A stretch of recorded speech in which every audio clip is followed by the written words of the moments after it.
we've got a few more signings to dive into. This offense continues to evolve as the season goes on.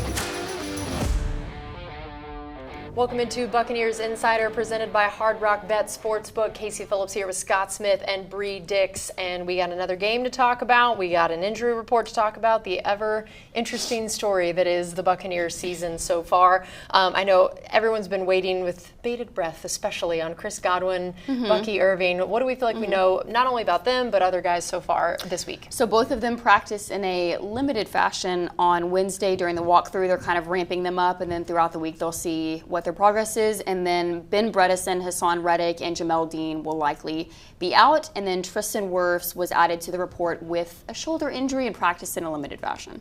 Also, the illness list is insane. I mean, just when we thought almost the entire offense. The injuries alone have been devastating this season, and then now we have this a more literal bug sweeping through. Literal bug sweeping through. Six guys were on the injury report because of that alone, and they apparently weren't the only ones. I don't even remember that during the COVID years of having that many people at once. This is wild. 5 coaches were sick too. They don't go on the injury report.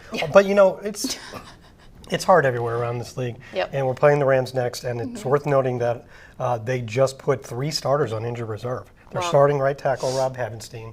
They're starting tight end Tyler Higbee, and they're starting nickel slot corner Quentin Lake. Yep. So we're not. So everybody's got the things to deal with. Yeah. So hopefully that bug will be gone before everybody has to fly all the way to the West Coast. But before we get into that LA matchup, of course, let's talk a little bit about this last Bills game.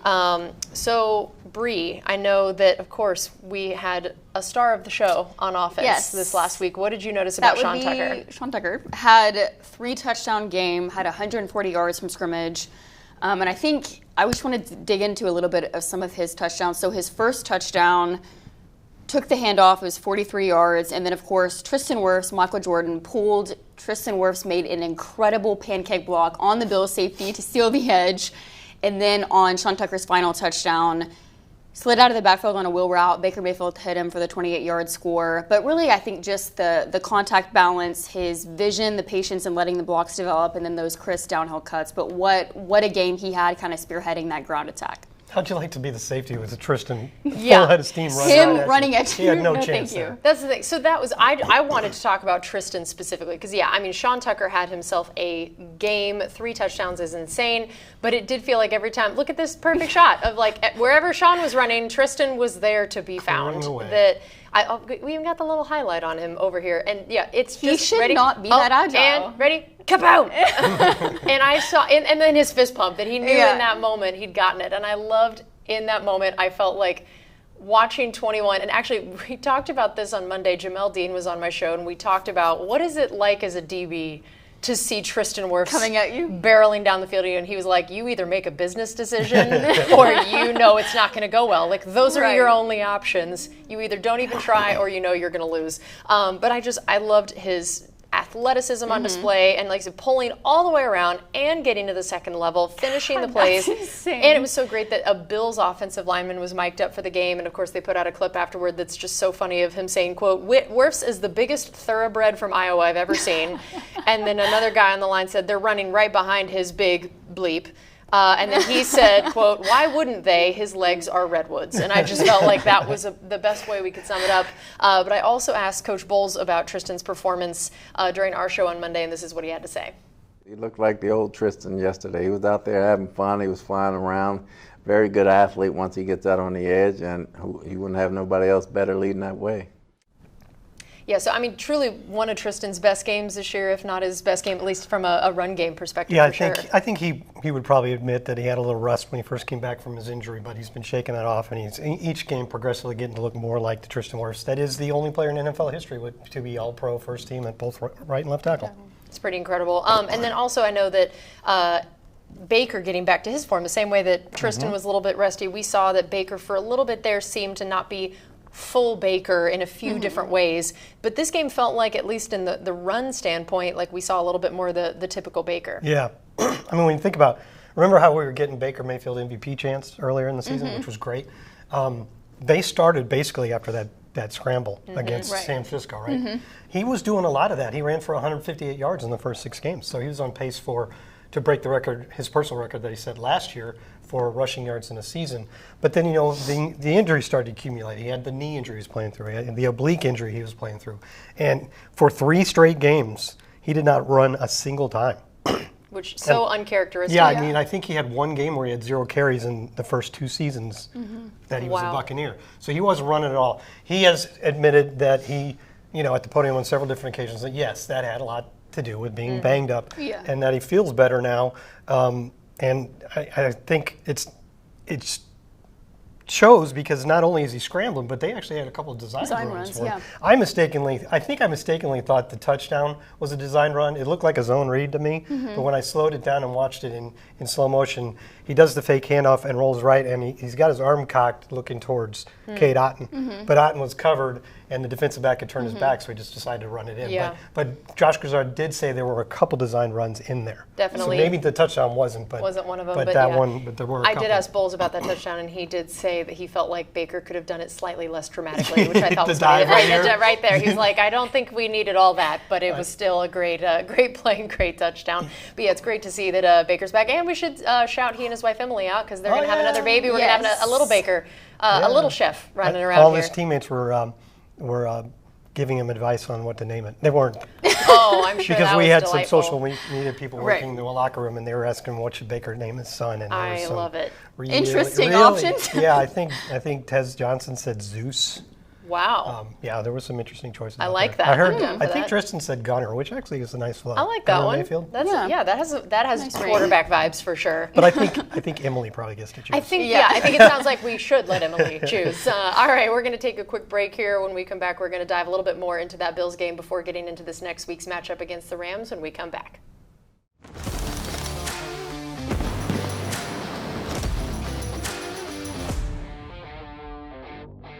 Welcome back into Bucs Insider. Casey Phillips, Scott Smith, and Bree Dix here. We talked a little bit about the offensive side of things against the Bills. Now we want to get into the defensive side. I am cheating a little bit in what I wanted to talk about with the defense because it's not technically the defense. I wanted to talk about the special teams because of the way that I think it influenced and impacted For sure. the defense.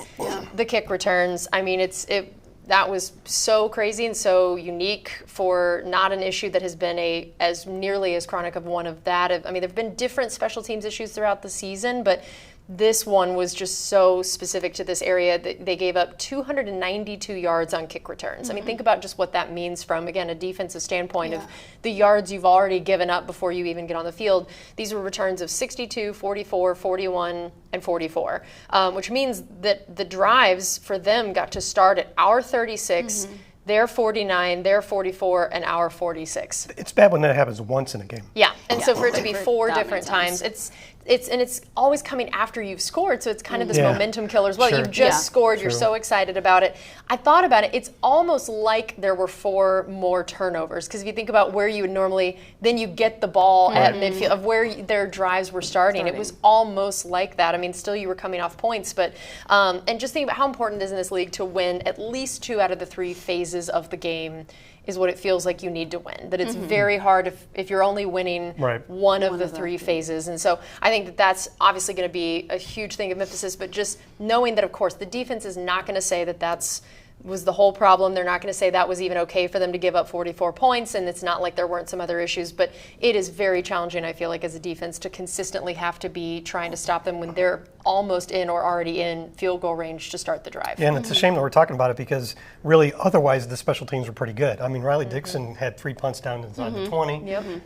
We had the forced fumble on the punt return. So Chase McLaughlin's 2 field goals were pretty short, but he still made them on a windy day. And I heard a lot of people saying, why don't they just start kicking it in the end zone for touchbacks? Well, a lot of those kickoffs were going directly into a very strong wind, and I'm not sure that he could have got them there. Maybe they did try a couple times. And we know that the football is a lot sort of harder in that cold weather, that it's probably a little bit harder to get quite the same give and bounce on it. So, yeah, I mean, it was a tough thing for sure on the defense, but even despite that, I know, Bree, there was someone who is just, no matter what is going on with the defense, feels like they're consistently showing up in big ways. And that is Tyke Smith. He once again had multiple pass breakups against the Bills, one that led to the Servassier Dennis interception, and then his 11 passes defensed on the year is tied for 4th in the NFL. And I loved this stat that Scott gave, but he's 5th in the NFL in havoc plays, which is designated as tackles for loss, forced fumbles, interceptions, pass breakups, and sacks. But just the instincts, puts himself in prime positioning to make plays on the football. And I think he's playing at a Pro Bowl and All-Pro level. Yeah, I think you should get Pro Bowl consideration for sure. Yeah. I would agree with that. I love that that havoc play thing was made up by True Media, a stats service that we use. And everybody's trying to come up with a new stat these days. Yeah. But I like that one because it's a great word. As if we havoc. don't have Yes. enough, as if there aren't enough stats already. Havoc, it's just That a is great a fun word. one. Havoc. Yeah, you know, and it's just going to be interesting to see in general the secondary this week and who is and isn't available, and the way that all the different injuries have affected some of that. Yeah, Jamel Dean, like you said earlier, is probably not going to play. Now, the last time Jamel Dean was out for one game and Zion McCollum was out for one game, but so was Benjamin Morrison. He was down too, the second-round rookie, so he wasn't an option. But when Jamel went out in this last game, he finished the game. Now, so he could be thrust in the spotlight this week. But there are two different ways the Bucs could handle this. They could leave Jacob Parrish in the slot the whole game and leave Benjamin Morrison as the outside corner for the whole game. Or, like they did when Zion and Dean missed games, Jacob started on the outside and then came into the slot in the nickel packages, and Kendall Vildor played the corner. So they could do that again and just have Jacob start on the outside and have Benjamin playing on, in nickel packages. And that's, you're relying a lot on two young cornerbacks there, but Jacob Parrish has been great. And Benjamin's going to get a shot. And then also factoring in the idea of the defense has not been maybe getting the sacks that they were before. So how much does that factor in, even knowing that Bowles likes to use people from all over the place to get sacks? And what has this meant for this defense that suddenly those numbers were there and now they're not there as much? We had 15 sacks over 3 games, which at that time, heading into the bye, which at the time was tied for the most in the NFL in that span. So it was really working out well. And I know Hassan Reddick is hurt, but that can't be the only issue here, because in the last 2 games we've only had 1 sack against the Bills and the Patriots. And I personally think it's the deciding factor of why we lost both of those games, because you just can't give those quarterbacks that much time. I mean, think about the first touchdown by the Bills to Tyrell Shavers. He threw that ball 6.5 seconds after the snap. You can't cover that long. Yep. Yeah, that's going to be very interesting for sure. I think, and Stafford is just having such a great season. We're going to get into that in a moment, but I think that to at least get some pressure on him, knowing at least he's not the guy that is the dual threat, so that hopefully we can make him a little uncomfortable in there. Nice. So we're going to take a quick break, and then again, when we come back, we're going to get into this Rams matchup right after this.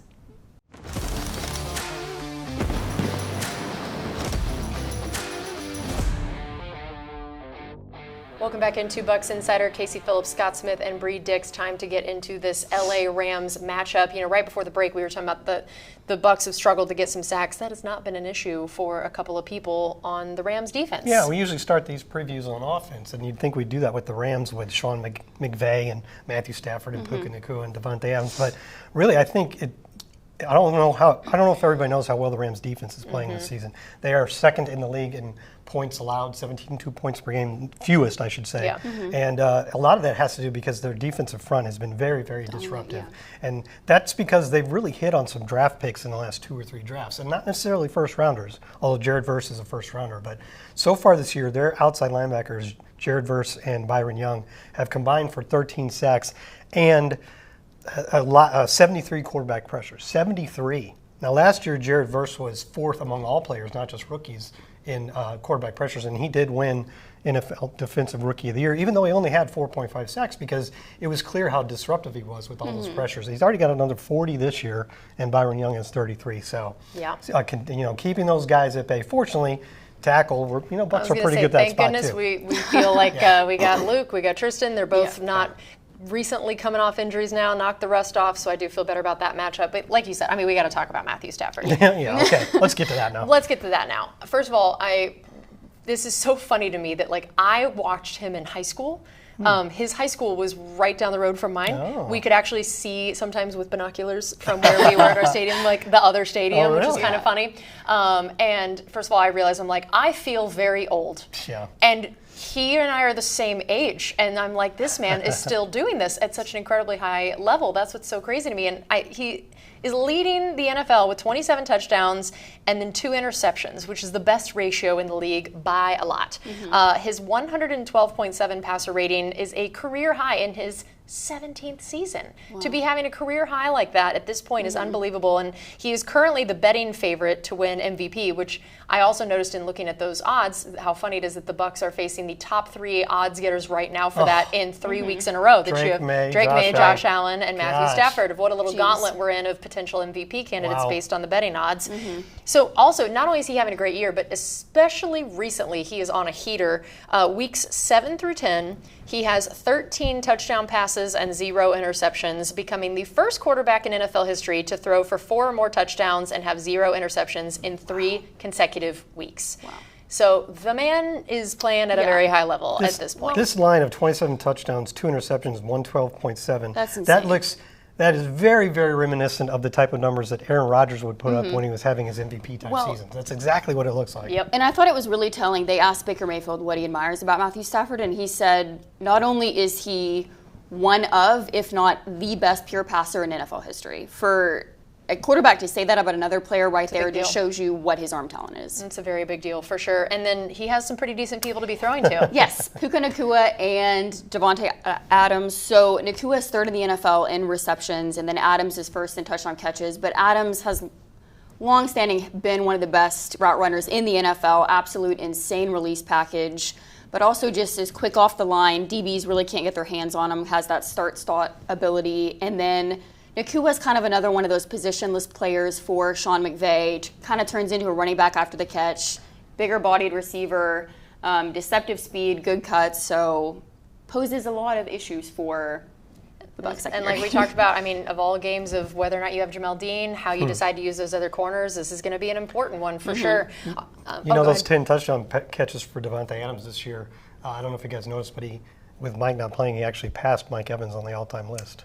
Unacceptable. Wow. Yeah, so we need Mike which means we can't allow any this week. We have to help Mike. We have to help Mike. Whenever he comes back to be able to catch back up on that list. All right, we're going to take one more break. We have a little bit more coming up here on Buccaneers Insider after this.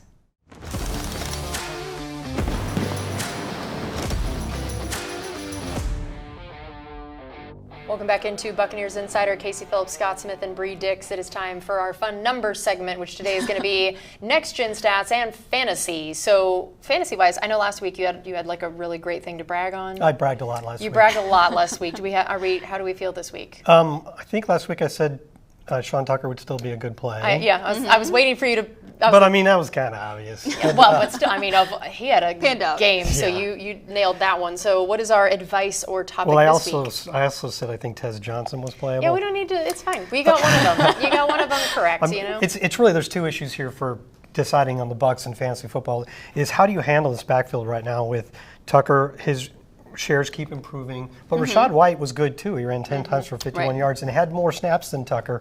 And then maybe this week, maybe not. Sometime soon, Bucky Evering's coming back. It's hard against a better run defense to feel confident about it, either of those guys, Tucker or White, right now. But if you have Tucker and you played him last week, you're probably pretty tempted to do it again. So I wouldn't try to talk you out of it, but I'd be a little leery. Now, the other thing is Chris Godwin potentially coming back. Would you, if you have him, like I have him on my team, I've held on to him all year, waiting for it to pay off. For this moment. Josh Gazar did say on both Bucky and Chris, when they do come back, they've been out so long that you may not want to immediately give them 50 snaps. Yeah. So Chris could be a little bit limited if he plays count, this week, and we don't even know if that's the truth yet. So I'm not sure if you have. I'd wait one more week before I threw Chris in. Yeah, whenever Chris comes back, maybe wait a week after that before you throw him in that starting lineup. All right, so next-gen stats, we have to talk about Sean Tucker because all the stats are about Sean Tucker this week. It's Sean Tucker week here. It's Sean Tucker week. We are the Sean Tucker stan over here in this off. So tell me, what stands out about the runs? Did we find any unique stats about what he likes to do well? Well, I mean, I think if we put up this NFL Next Gen stats chart here, you'll see, and I think we kind of already felt this way about Sean. He very much likes to bounce the runs to the outside. Obviously, and it works for him, and he gets around the corner, and he has that extra gear. You saw it on the, we were focusing on Tristan on that one highlight, but once he got past Tristan and that block, he turned on the jets. So just a thing to keep in mind, I guess, for opposing defensive coordinators is that Sean Tucker has been getting a lot of his stuff by going to the outside. That looks like, and again, thanks to Tristan Wirfs, it makes a lot of sense. Run behind that man, as he said. The tree trunks are redwoods. So I wanted to close out with just a shameless plug and also / breaking news, because I have not told this anywhere else yet. Oh, but boy. On Monday at the Players Table show, we are going to have very special guests. Today is Throwback Thursday, and so I figured I would announce we are going to bring back the Donovan and Alex show. Oh, fantastic. For 1 week. Oh, what a treat. Largely because I felt like it would be cruel and unusual punishment to make any player have to do a show for an hour after landing at 7 a.m. And so I was trying to come up with another alternative, and I just felt like we got to bring those guys back. So stay tuned for that. That's going to be great. Yep, that's going to do it for us today. We'll see you next time.